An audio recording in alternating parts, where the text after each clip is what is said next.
De manera que Cristo murió porque quiso morir y puso su vida de sí mismo. Cristo no necesitó quien lo resucitara, porque al poner su vida de sí mismo y morir porque quiso morir, dice claramente que Él tiene potestad sobre la muerte y el sepulcro, ya que la muerte no es la muerte de Cristo. Cristo es la muerte de la muerte. De la mano del Seol los redimiré, los libraré de la muerte. Oh muerte, yo seré tu muerte, y seré tu destrucción, oh Seol. Oseas 13:14. Cristo no necesitó otro ser aparte de Él, más poderoso que lo resucitara. Cristo resucitó por el Padre que mora en Él, y el Padre es el Espíritu eterno, y el Espíritu eterno es el de Cristo. Y por su Espíritu, Cristo resucitó. Los profetas que profetizaron de la gracia destinada a vosotros inquirieron y diligentemente indagaron acerca de esta salvación, escudriñando qué persona y qué tiempo indicaba el Espíritu de Cristo que estaba en ellos, el cual anunciaban de antemano los sufrimientos de Cristo y las glorias que vendrían tras ellos. Primera de Pedro 1, 10, 11 lo dice. Jesucristo lo hizo todo a sí mismo. Se entregó a sí mismo por nosotros, Gálatas 2:20, Efesios 5:2. Se despojó a sí mismo, Filipenses 2:5-6. Se humilló a sí mismo, Filipenses 2:8. Se ofreció a sí mismo, Hebreos 9:14. Se dio a sí mismo, Primera de Timoteo 2:5-6. Puso su vida a sí mismo, Juan 10:18.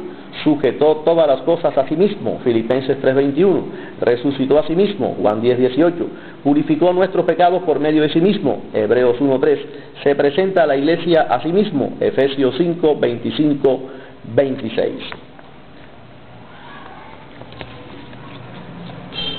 Ahora leeremos en la página 67 del mismo libro, El misterio de Dios, el Padre y de Cristo, la parte B que titula ¿Cómo es que si Jesucristo es Dios, esté muriendo en la cruz del Calvario?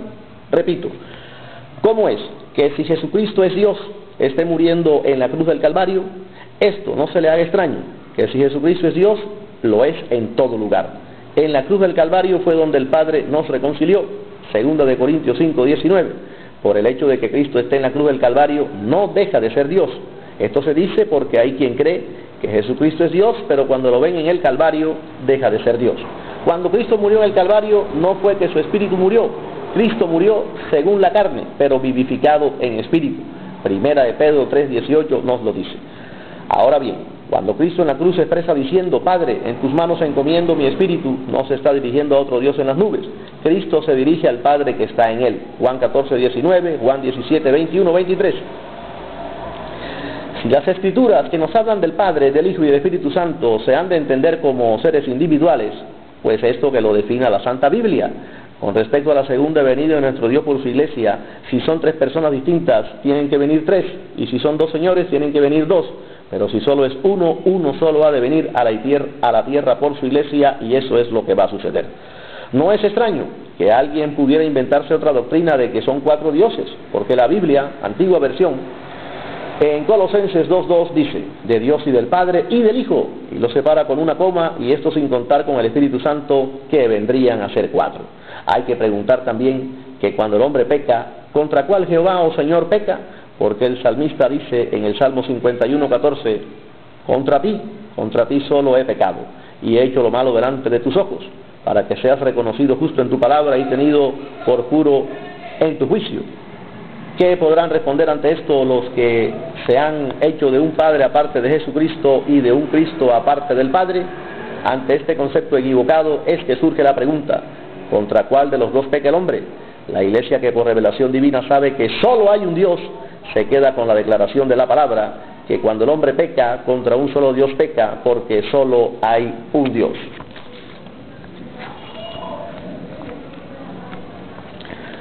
Ahora nos remitimos al mismo libro, El misterio de Dios, el Padre y de Cristo, a la parte B, que dice, ¿qué sucede cuando Cristo está en el Calvario y muere? Cuando Cristo está en el Calvario, el sol se oscureció y las tinieblas cubrieron toda la tierra, causando un eclipse de 3 horas. Lo dice Lucas 23, 44, 45. En el momento cuando Cristo expiró, el velo del templo se rasgó en 2 por la mitad, de arriba abajo. La tierra tembló, las rocas se partieron, se abrieron los sepulcros y muchos cuerpos de santos que habían dormido se levantaron. Mateo 27, 51, 52 nos lo dice. Es de pensar por qué a la muerte de Cristo la naturaleza reacciona. Jamás la naturaleza se ha pronunciado a la muerte de distinguidos personajes, tales como Abraham, el hombre confidente y amigo de Dios, Génesis 18:17, Santiago 2:23, Isaac, Jacob, José, Moisés, el hombre más manso que había sobre la tierra en aquel entonces, y por quien el mismo Dios dice: no así a mi siervo Moisés, que es fiel en toda mi casa. Números 12:3-7. Josué, o el rey David, Daniel, el amado de Dios, y todos los santos profetas y apóstoles, y muchos personajes más de renombre, pues todos ellos murieron y se sepultaron, y la naturaleza no reaccionó a la muerte de ninguno de ellos, excepto a la muerte del Señor Jesucristo. La naturaleza reaccionó, diciendo con ello que el que está muriendo no es verdaderamente un hombre famoso, de renombre, sino el Dios creador. Génesis 1:1, Juan 1:1-2-3. Y también el Todopoderoso, Apocalipsis 1:8. Allí Dios hecho carne está gustando la muerte por todos. Ahora nos remitiremos a la página 48, capítulo 6. Jehová de los ejércitos, poderoso en batalla. Batalla por el pueblo. ¿Quién es este Rey de gloria? Jehová el fuerte y valiente, Jehová el poderoso en batalla. Salmo 24:8. La batalla a la cual este salmo se refiere no tiene que ver con las batallas que libró el pueblo de Israel en el desierto y en la tierra de Canaán, entendiendo que en todas estas batallas que Israel libró, allí estaba la intervención de Dios. Dios peleó por el pueblo de Israel, como dijo a su siervo Moisés, Éxodo 14:14, y Jehová peleará por vosotros, y vosotros estaréis tranquilos. En estas batallas Jehová utilizó varios medios, tales como el espanto.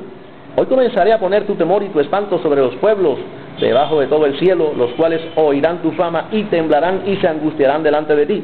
Deuteronomio 2:25. Y huyendo Seba y Salmuna, él los guió y prendió a los dos reyes de Madián, Seba y Salmuna, y llenó de espanto a todo el ejército. Jueces 8:12. Estruendo de carros, ruido de caballos y estrépito de gran ejército. Segunda de Reyes 7:6. Grandes piedras de granizo.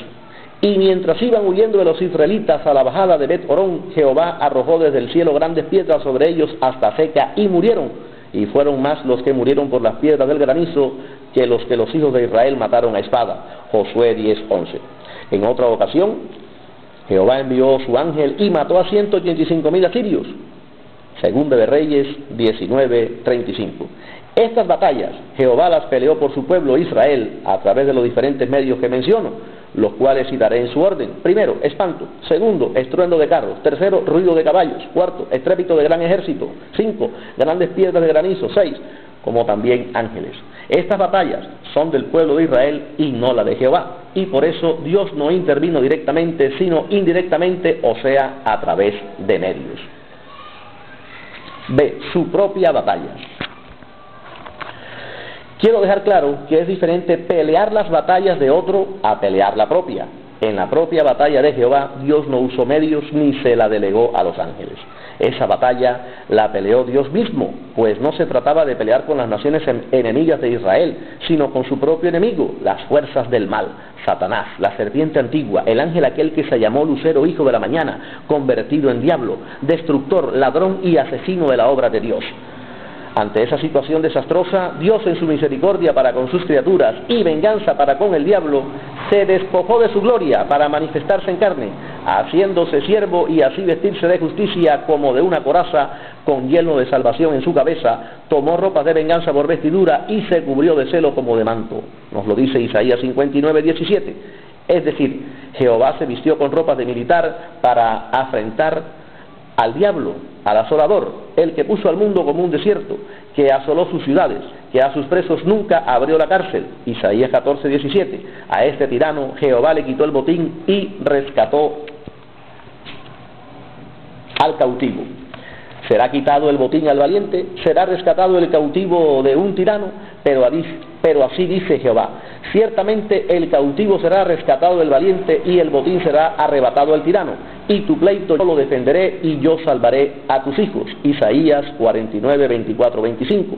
Dios mismo y no otro se dio a la tarea de rescatar al cautivo venciendo al tirano. ¿Cuándo sucedió esto? Cuando Dios se hizo carne. ¿Dónde? En la cruz del Calvario. Y despojando a los principados y a las potestades, los exhibió públicamente, triunfando sobre ellos en la cruz. Colosenses 2:15.